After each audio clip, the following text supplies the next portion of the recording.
Interview तुम्हाला विचारलं की ट्रायल बॅलन्स काय असतं, आता जर तुम्हाला जर एक्सप्लेनेशन द्यायचंय तर काय काय सांगितलं पाहिजे हेच तुम्हाला मी सांगणार आहे. सगळ्यात पहिलं तुम्ही जर एवढंच सांगितलं की sir trial balance is the list of all ledger balances, तर मित्रांनो दॅट इज नॉट इनफ. तुम्हाला रिजेक्ट करून टाकले तर 11th स्टँडर्डच्या मुलाला माहिती आहे. तुम्ही जेव्हा इंटरव्ह्यू जाता तुमच्याकडे प्रॅक्टिकल नॉलेज असणं गरजेचं आहे. लास्टवर मी काही एक टिप्स देणार आहे की ज्या तुम्ही त्यामध्ये इन्क्लूड करू शकता. तर first point you can add की it shows arithmetical accuracies of all ledger posting. मग तुम्ही दुसरं सांगू शकता की लेजर पोस्टिंग काय असतं, त्याचा फायदा काय होतो, ते लेजर पोस्टिंग कसं होतं. तिसरं तुम्ही सांगू शकता की यामधनं आपण एरर्स आयडेंटिफाय करू शकतो. जर ट्रायल बॅलन्स मॅच नाही झाला तर कुठं एरर्स समजतं, पण काही एरर्स अशा असतात जसं कॉम्पेन्सेटिंग एरर ज्या तुम्हाला ट्रायल बॅलन्स मध्येही कळत नाही, तेही तुम्हाला सांगता आलं पाहिजे की सर्टन एरर आपण फाइंड आउट करू शकतो, certain cannot be find out. हा एक फायदा. चौथा फायदा, जेव्हा तुमचे मल्टिपल ब्रांचेस असतील लाईक ICSMI, त्यांचे एक्झाम्पल देतो 100 ब्रांचेस आहेत. आता त्यांचं बॅलन्स शीट एकच बनतं, ITR ते एकच फाईल होतं, तर त्यांच्या सगळ्या ट्रायल बॅलन्सला मर्ज केलं जातं आणि कंबाईन ट्रायल बॅलन्स बनवला जातो. की तुमची कुठली ब्रांच इंडियाच्या बाहेर आहे तर फॉरेन ब्रांचचं ट्रायल बॅलन्स आहे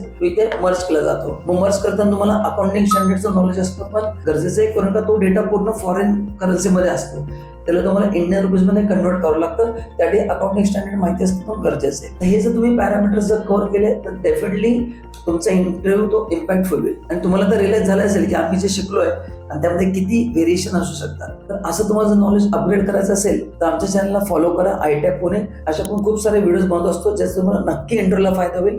थँक्यू सो मच. आणि हा व्हिडिओ मित्रांनो शेअर करा आणि scroll up for more videos. Thank you and bye bye.